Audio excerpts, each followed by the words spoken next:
Bonjour à tous, j'espère que vous allez bien. On se trouve aujourd'hui pour une vidéo qui est toujours fun à filmer. Chaque année, je prends toujours du plaisir à filmer cette vidéo sur les pronostics concernant les Césars 2025. Un cru qui, à mon avis, est satisfaisant puisque cette année, les Césars font la part belle aux films à succès. Aux grands films, aux blockbusters français en quelque sorte, que ça soit Le Comte de Monte Cristo, Emilia Pérez, L'amour ouf. Cette année on a eu de gros films qui ont bien fonctionné en salle, des films à gros budget, et quand vous prenez la catégorie César du meilleur film par exemple, je suis ravie de voir des propositions indépendantes, des propositions originales comme Miséricorde d'Alain Guiraudy ou bien L'Histoire de Suleiman affronter des gros films qui ont rencontré un immense succès en salle, à l'instar du Comte de Monte Cristo ou d'Emilia Pérez. Mon seul regret, mais ça on va l'évoquer au moment de la catégorie du César du meilleur cinéaste, c'est qu'il n'y a pas de femmes nommées et malheureusement les Césars font souvent l'impasse là-dessus, ce qui est assez problématique. On est arrivé en 2025, je veux dire. Certes, Coralie Farja ne pouvait pas être nommée du fait que son film était financé aux États-Unis, mais on a des réalisatrices, je pense à Louise Corvoisier par exemple pour 20 Dieux, qui se sont démarquées cette année et qui méritaient de figurer aux côtés de ces cinéastes. Bon, l'objectif de cette vidéo, c'est pas d'avoir tous les pronostics dévalidés, de deviner ce qui va être annoncé, mais plutôt d'imaginer ensemble ce que ça pourrait être, moi de vous donner les favoris, de par exemple lorsque on va évoquer les performances des acteurs et des actrices, passer quelques extraits, commenter leur jeu, bref c'est un petit moment sympa qu'on va passer ensemble et n'hésitez pas vous à mettre en commentaire vos pronostics parce que je trouve ça très amusant et mon regret c'est que je serai en voyage au moment où aura lieu la cérémonie. Je pars en Italie, je serai à Naples, à Pompéi plus particulièrement le jour de la cérémonie, donc je pourrais pas la voir en direct mais je peux vous dire que je suivrai ça de très loin. Il y a un biais tout de même qu'il faut que j'évoque pour cette vidéo qui me semble essentiel parce que ça va guider clairement tous mes choix, c'est que il y a un film cette année que j'ai vu non pas une, non pas deux, non pas trois, mais 4 fois au cinéma. C'est J'ai le vinyle à côté de moi parce que ce film, c'est mon obsession, et bien plus encore, si vous avez vu mon top film de l'année, vous savez que le film qui était à la première place, c'était Le Comte de Monte Cristo, le film qui cumule le plus de nominations dans cette cérémonie, donc évidemment que clairement mon cœur va se tourner vers lui à plusieurs reprises, d'autant que je l'ai vu il y a de ça un mois dans le cadre du festival Télérama, il y avait une séance au Grand Rex en présence de l'équipe du film et à chaque fois que je le regarde je retombe un peu plus amoureuse, donc voilà, je vous préviens que Le Comte de Monte Cristo risque de figurer pas mal parmi mes récompenses. On va commencer par le César du meilleur film étranger avec, je me décale pour pouvoir vous mettre ici les nommés, on a Anora, Les Graines du Figuier Sauvage, The Apprentice, The Substance et La Zone d'Intérêt. Ce qui est déjà très compliqué pour moi parce que si vous avez vu ma vidéo top de l'année, Anora, The Apprentice et The Substance y figuraient. Je n'ai pas vu Les Graines du Figuier Sauvage, à mon grand regret. Je préfère le dire parce que c'est un biais clairement qui va être présent pour cette catégorie, donc je pourrais pas m'exprimer dessus. Anora, c'est la Palme d'Or, je veux dire le film a déjà été récompensé pour ça, il est nommé aussi à l'étranger, idem pour The Substance. Je suis pas certaine qu'ils aient besoin de cette nomination au César pour exister, ni même de cette récompense. The Apprentice, ça a été compliqué. C'était compliqué pour Sebastian Stan parce que au départ, au tout début des cérémonies de prix, il a été assez snobé, ce qui laissait craindre que potentiellement les Oscars l'ignoreraient. Ce qui n'est pas le cas puisque Sebastian Stan est nommé aux Oscars pour sa performance de Donald Trump, largement méritée à mon avis. Ce qui nous laisse Les Graines du Figuier Sauvage ou La Zone d'Intérêt. Les Graines du Figuier Sauvage, je me souviens de son passage à Cannes où il avait fait énormément de bruit, où la presse et notamment Télérama l'avait vraiment érigé comme l'un des meilleurs, si ce n'était le meilleur film de l'année. Ne l'ayant pas vu, je peux pas m'exprimer, mais je suis persuadée que ça jouera entre donc Les Graines du Figuier Sauvage ou bien La Zone d'Intérêt. La Zone d'Intérêt, ça fait 1 an que le film est sorti tout de même, donc dans ma tête ça appartient presque aux sorties de 2023, tellement ça fait longtemps, mais c'est un film, je veux dire, qui est absolument glaçant. En fait, c'est la culture du hors-champ dans La Zone d'Intérêt qui fonctionne. Le fait que ce qui se passe dans ce camp de concentration, on ne le voit pas. On suit ce couple, cette petite famille qui vit dans cette maison vraiment aux abords du camp et tout se passe dans le hors-champ. Les fumées, par exemple, qu'on voit en arrière-plan. On se doute de ce qui se passe mais on ne le montre jamais frontalement. Basculons vers le César du meilleur premier film. Là on en a 5, on a Diamant Brut, Les Fantômes, Le Royaume, Un Petit Truc en Plus et 20 Dieux. Alors, pour moi ça va se jouer entre Les Fantômes ou 20 Dieux. 20 Dieux, même si alors c'est pas mon expérience mais c'est une copine qui m'en a parlé. Faut pas oublier que les Césars c'est très parisien. L'Académie de César ce sont des personnalités du cinéma qui votent pour les films. Autrement dit, c'est très centré. Et la réception de Vindieux à Paris a été assez particulière puisque les Parisiens l'ont reçu comme cette petite étrangeté venue, vous voyez, de la province. Ce qui est drôle parce que donc mon amie qui s'est rendue à l'avant-première parisienne, elle est de Normandie, moi je suis de Bretagne, donc forcément ces petits villages avec quelques habitants, on les connaît bien. Sauf que voilà, les Parisiens ont reçu ça vraiment comme une étrangeté et mon ami m'évoquait la séance de questions-réponses qui était assez lunaire où les personnes demandaient à Louis Corbasier mais les gens ils prennent vraiment le volant quand ils sont ivres dans les régions? Bah oui, malheureusement les accidents de la route, quand les gens sont ivres au volant, ça arrive très fréquemment et c'est quelque chose que ici les gens ne connaissent pas parce qu'il y a le métro, parce qu'il y a les taxis, etc. Donc ce décalage, on va dire, je pense qu'il va soit impacter positivement ou négativement la réception du film au César, mais voilà, c'est une petite étrangeté on va dire dans le milieu parisien et je sais pas si ça va jouer en sa faveur, vous voyez. Les Fantômes, c'est un thriller qui est absolument glaçant et qui résonne d'autant plus avec l'actualité que le régime de Bachar al-Assad est tombé. Donc voilà, ce thriller qui prend place dans l'est de la France, extrêmement réussi. Ça m'étonnerait pas qu'il emporte le prix, mais il y a quand même un film qui n'a qu'une seule nomination sur toute cette cérémonie, qui a été un succès en salle. Le film est sorti au mois de mai. Moi j'ai été le voir à la fin du mois d'août. C'est pour vous dire la longévité en salle, et c'est rare qu'un film comme Un petit truc en plus fasse un tel succès. Donc c'est vrai qu'on n'a pas cette catégorie-là, prix du public ou bien prix, vous voyez, du film qui a le mieux fonctionné au box-office, ce qui existe parfois dans les cérémonies américaines. Mais à mes yeux, ce film-là, ça représente un cas à part et au vu de l'engouement populaire que le film a eu, j'aimerais qu'il remporte. César du meilleur film d'animation, mais alors là, aucune objectivité dessus. On a Flo, on a La Propulseuse des marchandises et Sauvage du Claude Barras. Je reviens pour que je vous montre quelque chose quand même. Ce que je vais vous montrer, c'est ceci. C'est pour vous dire aussi mon amour pour ce long métrage. La Propulseuse des marchandises, c'est un film qui m'a ému aux larmes, en sachant que moi, j'ai un cœur de pierre, je ne pleure jamais au cinéma. Ce film, il m'a retourné. C'est donc, pour vous la faire très courte, l'histoire d'un couple de bûcherons qui vit dans la forêt au siècle dernier. En fait, ils sont pauvres et ils prient le dieu des marchandises, le dieu du train plus exactement, qui passe près de leur cabane. Et un jour, ce dieu du train jette un enfant. Cet enfant, il est recueilli par le couple et, bon, vous vous en doutez, c'est pas un simple train, c'est un train qui mène des juifs vers Auschwitz. Enfin, c'est pas Auschwitz d'ailleurs, c'est un camp de concentration, mais voilà, c'est des parents en fait, un père en l'occurrence qui a jeté son enfant du train pour lui épargner le sort qui va lui être réservé. Donc c'est un film qui est absolument glaçant. Lucien Avicius, il a travaillé dessus pendant plusieurs années. Pardon, je tourne les pages pour vous montrer parce qu'en fait dans le livre il y a des dessins, les dessins préliminaires du long métrage et voilà. D'ailleurs il y a cette scène, si je parviens à vous la retrouver, qui doit pas être très loin. Voilà, c'est... alors j'ai pas vu Flo, j'ai pas vu Sauvage encore une fois, mais La Propulseuse des marchandises, c'est l'usage du médium de l'animation pour raconter frontalement l'horreur des camps de concentration. Et c'est quelque chose qui aurait pas été possible, clairement, s'il l'avait fait en live action, par question de respect, de pudeur, tout simplement. Et voilà, cette scène qui, moi, personnellement, je n'en suis toujours pas remise, sachez-le, c'est 1h30 qui vous retourne réellement, et j'offre ce prix à La Propulseuse des marchandises, c'est clair.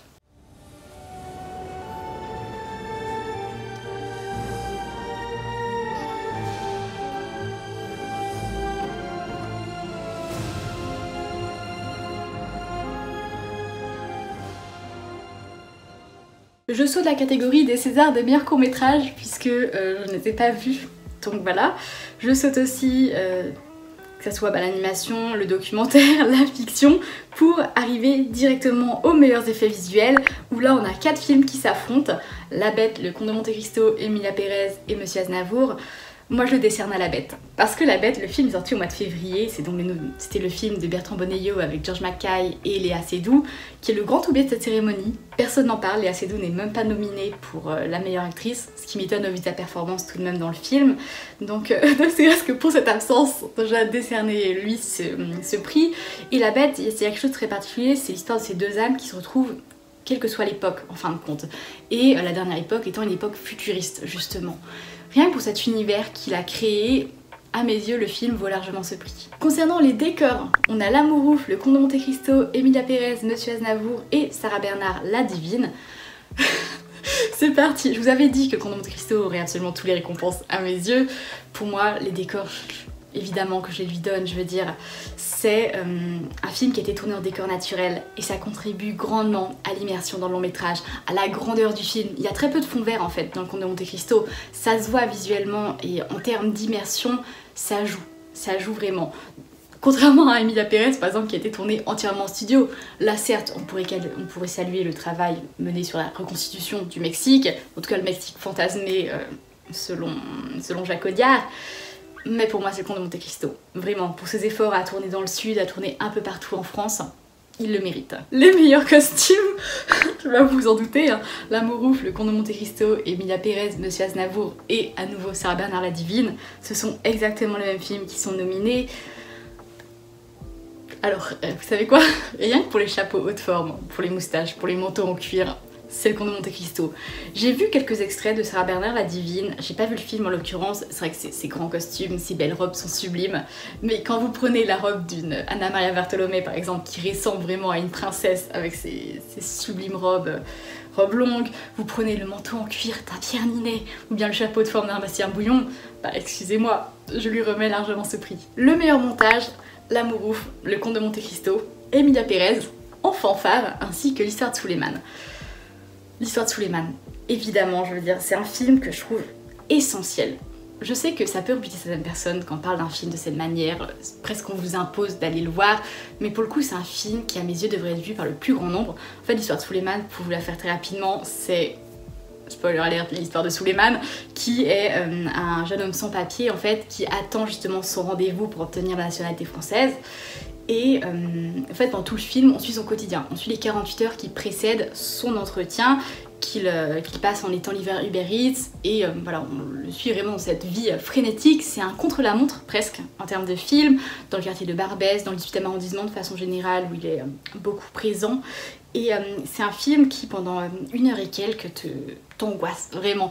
T'es absorbé par ce qui se passe à l'écran, t'es absorbé par son histoire, tu le suis presque heure par heure en fait, et le montage est frénétique pour le coup, et ça contribue grandement à cette sensation d'oppression presque que t'as devant le long métrage.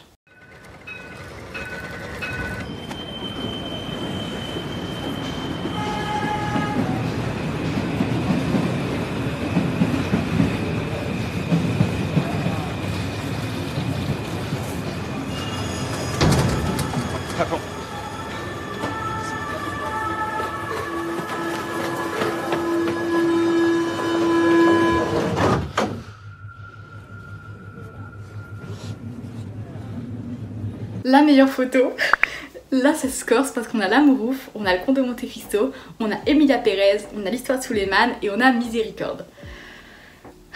Moi j'aime beaucoup le travail de Claire Mathon, de façon générale. Claire Mathon, elle a bossé sur Saint-Omer d'Alice Diop, elle a bossé sur Spencer de Pablo Larraín, elle a bossé sur Enquête sur un scandale d'État, bref, sur des films de Maïwenn également. Elle a une sacrée filmographie et Miséricorde, c'est un film qui prend place en automne déjà, avec les champignons forcément, qui sont voilà, très présents dans le long métrage. C'est une photographie qui est épurée, qui filme ce petit village, vous voyez, de Saint-Martial. Donnez-le lui, même si c'est vrai que le Comte de Monte Cristo a des plans exceptionnels, gigantesques, je veux dire, mais à un moment, il faut aussi plébisciter les films qui ont peut-être moins de budget, mais tout autant d'ambition, et Miséricorde, à mon avis, le mérite amplement. Le César du meilleur son, ben alors là, on retrouve de toute manière les mêmes films, hein, et là c'est clairement l'histoire de Suleiman, parce que je vous parlais de ce montage frénétique qui contribue à la tension du film. Il y a aussi autre chose qui joue beaucoup, c'est le travail sur le son, puisque dans l'histoire de Suleiman, il n'y a presque pas, voire pas, si les souvenirs sont exacts, de musique. On a uniquement le bruit de la ville, le bruit du vélo, le bruit des freins qui crissent, parce que Suleiman il se déplace avec son vélo, des fois il doit piler à la dernière minute parce qu'il y a une voiture qui se met en travers de sa route, tout ce genre de choses, et on entend sa respiration haletante également, et tout ça c'est le travail mené par ces 4 personnes sur le son. César de la meilleure musique originale, et je vous l'avais dit en début de vidéo, il est à côté de moi, mon vinyle du Comte de Monte Cristo que je passe mon temps à écouter, donc oui, clairement, même si c'est vrai que la plus précieuse des marchandises, la musique est exceptionnelle, elle joue aussi dans cet aspect-là du conte finalement, avec un côté presque féerique alors qu'on raconte une histoire des plus tragiques, l'une des histoires les plus horribles de toute l'humanité, celle des camps de concentration. Donc La Pousseuse des marchandises, on a aussi Emilia Pérez forcément pour les compositions musicales, même si je sais que le film a été beaucoup lynché à l'étranger, notamment pour cette scène sur la vaginoplastie qui a été reprise suite à sa nomination aux Oscars. Toujours est-il que les compositions, je trouve, sont réussites, il le mériterait. Hello, very nice to meet you. I'd like to know about sex change operation. I see. Men to woman, or woman to men. Man to woman. From penis to vagina. Mais c'est vrai que ces musiques dont on se sert régulièrement, c'est celles du Comte de Monte Cristo qui ont connu un grand succès sur les réseaux. Là, tout récemment, il y a quelques jours au moment où je filme cette vidéo, il y avait le match du 15 de France et j'ai vu des stories, Pierre-Nier a posté une story où il y avait la musique du Comte de Monte Cristo qui était jouée dans le stade. C'est des musiques qui restent en tête, qui sont réutilisées, qui vont perdurer dans le futur et une telle longévité, ça mérite bien un César. César du meilleur scénario original, on a Borgo, on a En fanfare, L'histoire de Suleiman, Miséricorde et 20 dieux. Pour moi c'est Miséricorde évidemment, Alain Guiraudy qui mérite amplement ce César. Guiraudy qui, dans cette histoire qui à l'origine est simplement un homme qui revient dans son village d'enfance et qui sème un peu la zizanie on va dire sur son passage, c'est une façon d'évoquer pour lui l'homoérotisme, l'homosexualité en l'occurrence puisque son personnage est ouvertement homosexuel. Au départ on le devine et puis c'est pleinement assumé. L'écriture de ces personnages forcément qui sont tous un peu étranges, surtout cette part d'ombre que certains dévoilent mais que d'autres laissent profondément enfoui, ce qui crée un sentiment de malaise chez le spectateur face à certains personnages.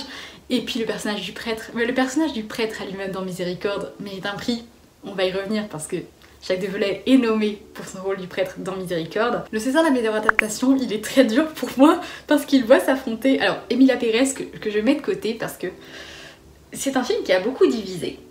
J'en profite pour vous donner mon avis sur Emilia Pérez parce que je suis perplexe quant à son succès. C'est-à-dire que certes c'est une proposition qui est très originale mais que je trouve aussi problématique dans le sens où Jacques Audiard il a fantasmé ce Mexique et maintenant que le film a explosé, on va dire à l'international, les Mexicains pointent les clichés en fait, les stéréotypes qui sont présents dans ce film là. Et d'ailleurs Jacques Audiard a dit que oui ça l'intéressait pas de faire un Mexique tel quel. La preuve il a reconstitué dans des studios en Ile-de-France et ça se ressent dans le scénario. Je trouve que c'est un film qui est bourré de clichés et très attendu notamment dans son déroulé de fin.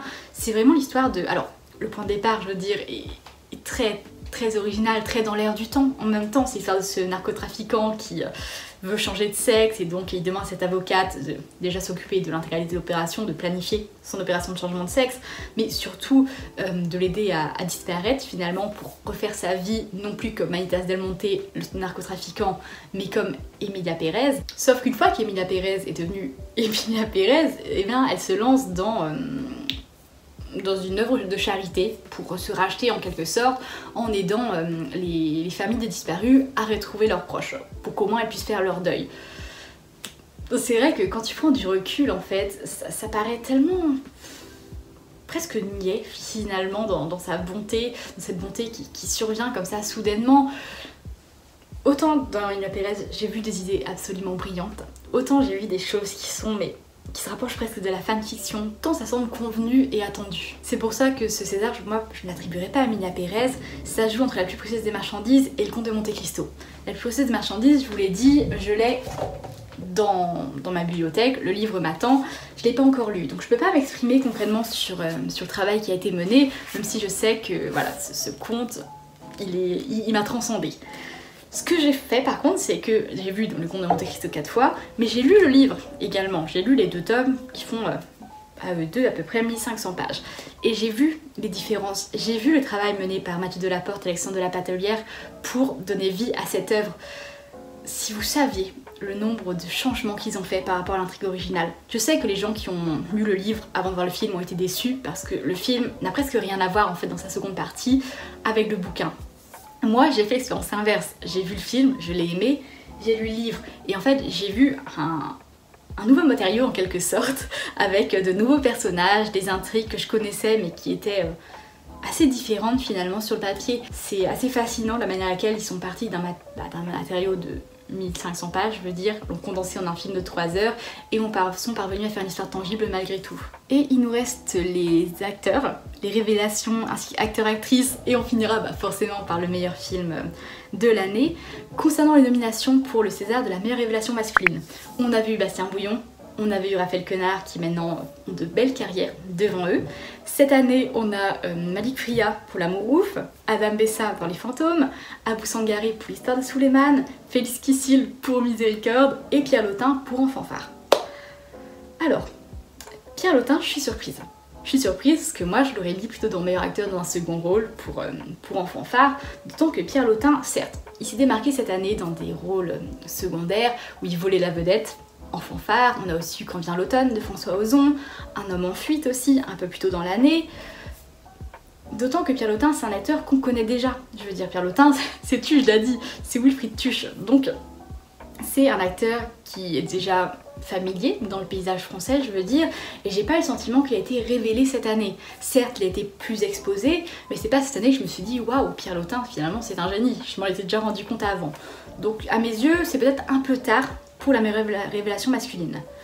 Celui qui de toute manière le mérite amplement, c'est Abou Sangari. Abou Sangari parce que l'histoire de Souleymane, c'est la sienne, c'est celle d'un homme sans papier finalement qui vit en France, dans un pays qui ne veut pas de lui. Abou Sangari, il a été régularisé seulement il y a quelques mois. C'est-à-dire que Abou Sangari est allé à Cannes pour présenter le film, pour présenter l'histoire de Souleymane, il n'était pas encore régularisé. La situation a mis beaucoup de temps et ça s'est passé bien après le succès du film. Donc rien que pour son histoire, pour sa trajectoire et puis pour son jeu d'acteur tout simplement, je veux dire, Souleymane dans le film, personnage qui est très touchant, qui a un sourire mais qui illumine le monde, vraiment, quand il sourit mais ça éclaire tout sur son passage. Et donnez-lui vraiment, de toute manière si c'est pas Abou Sangari, moi je pars en croisade contre les Césars, sachez-le. On va attendre combien de temps? J'en sais rien, vous attendez, quand c'est prêt, on vous appelle. C'est comme d'habitude. Allez, maintenant ça suffit là. S'il vous plaît, ne me pousse pas. Allez, au lieu de me pousser, si vous me passez la commande. La commande n'est pas prête. Quand est-ce que ça va être prêt? Qu'est-ce que c'est que tu comprends? Oui, mais là, la commande n'est pas prête. parlez doucement. Allez, nous ne sommes pas vos esclaves. Vas-y, ne travaille pas pour vous, monsieur. Rentre chez toi. Ne travaille pas pour vous. César, la meilleure révélation féminine, j'admets mes limites. Je pourrais simplement vous parler de Malo Iwanek parce que je n'ai pas vu les autres films. Donc je vais partir sur la seule que je connais, qui est Malo Iwanek pour son rôle de Jackie dans L'amour ouf. César, la meilleure actrice dans un second rôle, on a Élodie Boucher pour L'amour ouf, Anaïs de Moustier pour Le Comte de Monte Cristo, Catherine Fro pour Miséricorde, Nina Meurice pour L'histoire de Souleymane et enfin Sarah Succo pour En fanfare. Je vous parlais un peu plus tôt des personnages de Miséricorde, de leur écriture, de ces secrets qui planent dans l'air finalement mais qui sont jamais pleinement révélés et ce qui les rend vraiment presque malaisants comme personnage. Catherine Fro, elle en fait partie. C'est un personnage qui de prime abord semble ouvert, qui est accueillante. C'est la femme chez qui Jérémy, notre protagoniste, va passer plusieurs jours à Saint-Martial et qui rentre par exemple alors qu'il pense à douche, vraiment elle rentre comme ça. Et il y a cette drôle de tension sexuelle en fait entre les deux qui est étrange parce qu'elle est la mère de son ancien meilleur ami. Donc il n'est pas supposé avoir quelque chose. De toute manière, le personnage de Félix Kissil, Jérémy, il a une tension sexuelle avec absolument tout le monde dans Miséricorde, mais en particulier avec Catherine Fro. Et c'est vrai qu'elle, elle est exceptionnelle. Ce personnage qui a une douceur, une bienveillance en elle et qui en même temps est très mystérieuse, on n'arrive jamais à la saisir pleinement en fait. Et son jeu, il contribue grandement. J'ai pas envie de rester tout seul. Je reste là, avec toi, jusqu'à ce que tu t'endormes. D'accord? D'accord. Voilà. J'éteins.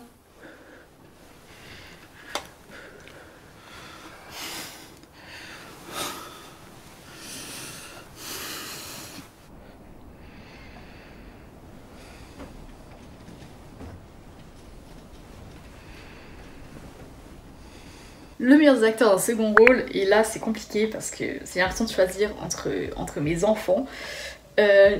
Déjà on a deux acteurs qui sont chacun nominés pour leurs films respectifs. Miséricorde, donc pour ce film on a David Ayala et Jacques Develay. Jacques Develay qui est notre fameux prêtre. Et on a aussi Laurent Lafitte et Bastien Bouillon pour Le Comte de Monte Cristo. Alors, Laurent Lafitte est excellent, mais c'est vrai que face à un Bastien Bouillon, je privilégierais plutôt Bastien. Parce que Bastien, dans ce film, il a un éclat dans le regard. En fait, Bastien Bouillon, dans ce film, Fernand de Morcerf, son personnage, a perdu un œil. Donc déjà, Bastien Bouillon, il a un handicap, c'est qu'il joue avec un seul œil. Et ce seul œil, il parvient à retranscrire toutes ses émotions.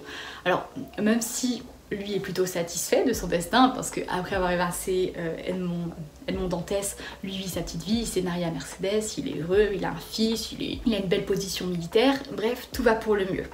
Mais je trouve que son œil en fait est vraiment évocateur. Et il y a cette scène, je vais vous mettre un extrait, parce qu'à chaque fois que je la regarde, je me dis mais waouh, Bastien Bouillon quoi, où il est avec son fils, il fait face au comte de Monte Cristo et le comte lui demande s'il aime les armes. Et donc lui se doute bien de ce qui va se passer, se doute qu'il va y avoir une démonstration qui va s'en suivre et on a cette caméra qui s'approche de lui en fait et on voit la lumière dans son œil quoi.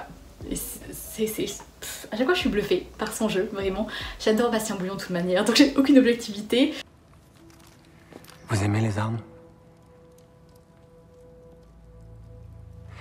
S'il vous plaît. Mais c'est vrai que face à lui, on en a comme un qui mérite grandement, c'est Jacques Develay. Jacques Develay qui incarne le meilleur personnage de l'année, le fameux prêtre de miséricorde, je vous le disais. Un prêtre qui, pareil, a des intentions assez floues au début, qui se dessinent au fur et à mesure du film. C'est un prêtre homosexuel. Voilà. C'est un prêtre qui a développé une attirance envers notre personnage principal, ce qui donne lieu à des scènes très drôles. Vraiment, dans la seconde partie du film, je vais vous mettre un extrait parce que le film est sorti au mois d'octobre désormais, donc il est disponible en VOD, je peux me permettre de vous mettre une image. C'est l'une des nombreuses scènes qui se passent entre les deux et en fait c'est un personnage qui va abandonner presque sa fonction de prêtre, qui va abandonner comment dire, qui va abandonner le droit chemin dicté par Dieu, simplement par amour pour ce personnage principal, par amour pour Jérémie. Vous apprendrez à m'aimer. Ça se commande pas. Si, on y arrive très bien. Croyez en mon expérience. J'ai eu du mal au début, mais j'y arrive. J'arrive à tous les aimer. Et avec certains, croyez-moi que c'était pas gagné. Allons, vous pouvez bien continuer à vivre pour moi.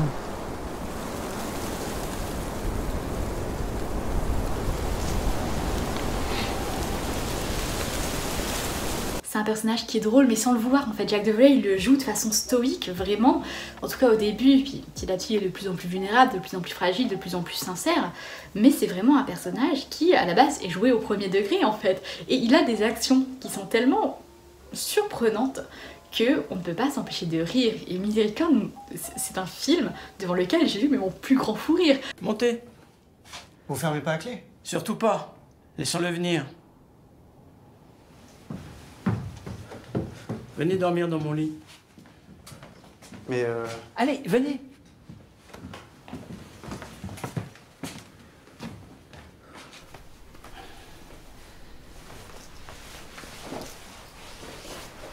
vous avez un pyjama à me prêter? Faut que nous soyons crédibles. Mais vous pouvez garder votre slip si vous y tenez. Enfin, il nous reste donc les Césars des meilleurs acteurs ainsi que le César du meilleur film. César du meilleur acteur, François Civil pour L'amour ouf, Benjamin Laverne, je suis trop heureuse, pour Enfant phare, Karim Leclou pour Le roman de Jim, Pierre Ninet pour Le comte de Monte Cristo et Tahar Rahim pour Monsieur Aznavour. Ils sont tous excellents, vraiment. Karim Leclou, il joue un personnage tout en douceur, tout en gentillesse, et les personnages gentils sont tellement rares dans le cinéma que sa performance mérite d'être saluée. Tahar Rahim, idem, il s'efface dans le rôle de Charles Aznavour. J'aurais jamais cru que Tahar Rahim pourrait jouer Charles Aznavour, je veux dire. Il a réussi, il l'a réussi pleinement. On a aussi François Civil qui est excellent dans L'amour ouf. Benjamin Laverne, moi c'est l'un de mes acteurs préférés du cinéma français, donc je suis tellement heureuse de le voir figurer dans cette catégorie, surtout pour Enfant phare où il est drôle avec cet humour pince sans rire en fait, cette tête de premier de la classe qui te sort des vannes comme ça premier degré, ça marche tellement bien. Mais il y en a un, il y en a un qui incarne, je veux dire, l'un des plus grands héros de la littérature française, l'un des plus grands héros de notre pays finalement, Edmond Dantès. Pierre Ninet s'efface dans le rôle d'Edmond Dantès.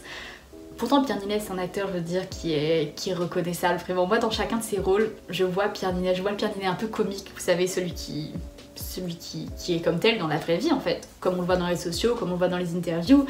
Et c'est vrai que quand j'étais voir le film, je me suis dit mince, je vais voir Pierre Ninet avec une moustache. Non, c'est pas Pierre Ninet avec une moustache, c'est Edmond Dantès qui est face à moi. Et je prends le vinyle parce que comme ça j'ai sa tête à côté de moi, que ça soit la version naturelle on va dire, ou bien la version Comte de Monte Cristo, vraiment avec les cheveux plus longs, qui ondulent dans la nuque, la moustache, le chapeau de forme, la voix qui est beaucoup plus basse, moi j'y crois quoi, j'y crois vraiment. Et idem, il y a plusieurs scènes dans le film où il est maquillé, vraiment avec des prothèses, et il est méconnaissable. Il y a une scène où il joue le Lord Halifax. Alors Lord Halifax, c'est un personnage anglais qui est assez grossier dans ses manières, et tu te doutes dans l'intrigue que c'est Edmond Dantès, mais au moment où tu as la révélation, tu vas t'empêcher d'être surprise, parce qu'en fait, t'y crois pas. Évidemment, le maquillage joue pour beaucoup, mais la performance de Ninet, ça l'efface totalement du rôle. Il est écrit dans la Bible que les fils paieront pour les crimes de leur père.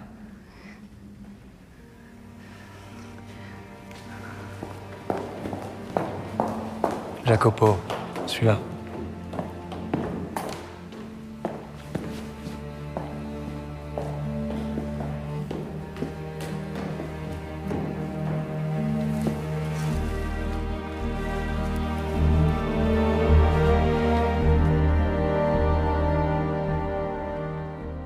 Et enfin le César de la meilleure actrice, là on en a 5. On a Adèle Exarchopoulos pour L'amour ouf, Carla Sofa Gascon pour Emilia Pérez, Assia Herzi pour Borgo, Zoé Saldana pour Emilia Pérez et Hélène Vincent pour Quand vient l'automne. Et Hélène Vincent elle m'a beaucoup touchée, elle était tout en fragilité dans Quand vient l'automne, et c'est vrai que voir une actrice aussi âgée nommée pour un César, je trouve que c'est une certaine valeur. Adèle Exarchopoulos, je l'aime beaucoup, mais c'est classique, je veux dire, c'est comme François Civil, presque chaque année elle est là, donc je suis très contente si elle est là, mais c'est presque habituel de la voir, je veux dire. Elle est toujours bonne, donc il n'y a pas de surprise. Assia Herzi, j'adore Assia Herzi, elle a cette façon de parler en fait, presque lassée. Je trouve que ça apporte beaucoup en fait, dans ses rôles, ça apporte naturel, son phrasé qui est parfois un peu vulgaire, avec quelques mots, quelques injures on va dire qui se glissent dans les phrases. Et ça contribue vraiment à crédibiliser son personnage. Et elle n'avait pas eu le César de la meilleure actrice pour Le Ravissement, je veux dire. En tout cas, elle avait pas reçu de récompense pour ce film. Donc, ça serait une manière de se rattraper. Mais il nous reste Zoé Saldana et Carla Sofa Gascon. Zoé Saldana est très bonne dans Emilia Pérez, mais celle qui se démarque, c'est Carla Sofa Gascon. C'est ce que je vous aurais dit en tout cas il y a quelques semaines. Sauf que voilà, Carla Sofa Gascon, donc c'est une actrice transgenre qui est désormais une femme à part entière, donc ça représente aussi tout un symbole au moment au moment de Cannes par exemple, quand ils ont reçu le prix de la meilleure actrice qui récompensait en fait l'ensemble du casting. C'était très touchant, c'était un beau moment pour la communauté LGBT. Sauf que il y a de ça quelques semaines, des tweets ont été exhumés, des tweets venant de son passé, où on apprend qu'en fait c'est une personne qui est, on ne sait pas, est-ce que les gens changent réellement vis-à-vis de ça, extrêmement raciste, islamophobe. C'est une personnalité qui est problématique, vraiment. Et je les invente pas ces tweets, hein. Vous pouvez aller les chercher, il y a eu des articles de presse qui ont été faits dessus. Et en plus de sa grossophobie, de son islamophobie, de son racisme de façon générale, c'est une personnalité qui dans un tweet a défendu Hitler. Alors, au moment où je tourne cette vidéo très très tôt, hein. Je tourne cette vidéo le 2 février, parce que, bref, j'ai d'autres choses de prévues, donc je la tourne en avance. Je sais pas ce qu'il en est à l'heure actuelle, est-ce que sa nomination a été retirée, est-ce que l'Académie des Césars a agi? Ça m'étonnerait parce que, voilà, on se souvient de Polanski il y a quelques années, mais je vous aurais dit, il y a de ça vraiment quelques mois, quelques semaines, qu'elle aurait remporté la récompense. J'espère qu'elle ne l'aura pas, quoi. Clairement, ne lui donnez pas ce prix parce que ça serait tourner le dos en fait à toutes ces injures, à toutes ces communautés qu'elle a détestées. Et enfin, le César du meilleur film, et là c'est dur parce que j'ai l'impression de devoir choisir entre mes enfants, vraiment. Je ne sais pas. On a Le Comte de Monte Cristo, on a Emilia Pérez, on a Enfant phare, on a L'Histoire de Suleiman et on a Miséricorde. C'est une catégorie déjà qui me rend très heureuse parce que voir s'affronter des propositions aussi indépendantes que L'Histoire de Suleiman et Miséricorde face à un Comte de Monte Cristo, face à Emilia Pérez ou même à un Enfant phare qui est une comédie sociale, ça fait plaisir. Ça fait vraiment plaisir de voir des films aussi variés nommés cette année s'affronter. L'Histoire de Suleiman, Miséricorde, j'adore ces films. Vraiment, je les aime de tout mon cœur. Mais à mes yeux, le César du meilleur film, c'est aussi une certaine symbolique. C'est une symbolique dans le sens où, à mes yeux, c'est supposé représenter un succès populaire, un film qui fait l'unanimité en fait. Et on donne pas seul... Enfin, moi en tout cas, c'est comme ça que je perçois ce prix, c'est comme ça que j'aimerais qu'il soit donné. C'est comme un film qui est excellent, évidemment de sa qualité, mais qui, auprès du public aussi, a représenté quelque chose. Et c'est vrai que l'histoire de Suleiman et Miséricorde, ils ont fait beaucoup de bruit, mais plutôt dans une sphère très parisienne, vous voyez. Emilia Pérez, ça retentit à l'international, mais à mes yeux, le film a déjà été suffisamment nommé dans des cérémonies comme aux Oscars par exemple, on sait pertinemment qu'il va remporter des prix là-bas, d'autant que c'est un objet hybride, c'est un film qui est français, mais qui dispose de moyens et qui est filmé comme à l'américaine, et qui est en langue espagnole. Donc c'est ce mélange hybride qui fait que j'ai toujours du mal à le faire figurer dans des cérémonies parce qu'à chaque fois il me semble trop français, trop étranger pour les Oscars et en même temps trop original, vous voyez, pour les Césars. Reste En fanfare et Le Comte de Monte Cristo. En fanfare, c'est cette comédie sociale qui est excellente, hein. Vraiment, c'est une comédie sociale sur le déterminisme, sur ces deux frères qui ont été séparés à la naissance et l'un grandit dans un petit village du Nord qui est continué et qui joue dans la fanfare, dans l'harmonie de son village. L'autre, à l'inverse, a été éduqué à Meudon, banlieue bourgeoise, qui est chef d'orchestre à l'international. C'est comment en fait, selon où est-ce qu'ils ont grandi, selon les moyens dont ils ont disposé dans leur éducation, comment est-ce que deux frères ont évolué avec comme point commun leur passion pour la musique. C'est un film qui a fonctionné grâce au bouche à oreille, qui a rencontré un immense succès spectateur. J'adore En fanfare, vraiment, j'aime ce film d'amour, je l'avais vu à Cannes la première fois et j'en avais parlé à tout le monde et je suis tellement heureuse de voir le retentissement qu'il a eu au moment de sa sortie. Mais le film de l'année, c'est même pas parce que c'est une super production, même pas parce que le film est excellent, parce que c'est le film de tous les superlatifs, que ce soit en termes de casting, en termes de décor, en termes de musique, en termes de budget, tout simplement parce que c'est un film qui a remporté des millions en France, qui a ramené des millions de spectateurs chez nous, qui a ramené des jeunes en salle. C'est pas parce qu'un film de 3 heures comme Le Comte de Monte Cristo est long que les gens ne viennent pas en fait. Et pour avoir été le visionner avec des copines dont à la base c'est pas du tout le style de film, veut dire un film de 3 heures en costume, ça peut faire peur. Mais ces copines-là, elles m'ont dit mais oh, je veux retourner le voir quoi. Et rien que ça, rien que pour l'engouement que le film a suscité, il le mérite largement. Et si Le Comte de Monte Cristo n'est pas le film de l'année, je vois pas ce que ça peut être d'autre, vraiment. J'ai eu l'étrange conviction qu'un crime avait bel et bien été commis ici. Alors j'ai demandé à ce qu'on me laisse seule pour la nuit. Mais vous n'aviez pas peur? Si votre conscience est pure, les fantômes ne vous hantent pas. Ils vous parlent. C'est tout pour cette vidéo. J'espère qu'elle vous a plu. N'hésitez pas à mettre en commentaire vos pronostics. Vraiment, ça m'intéresse. Et je suis curieuse qu'on puisse en débattre ensemble, voir nos avis divergents aussi. C'est toujours assez passionnant. Sur ce, je vous dis à la prochaine.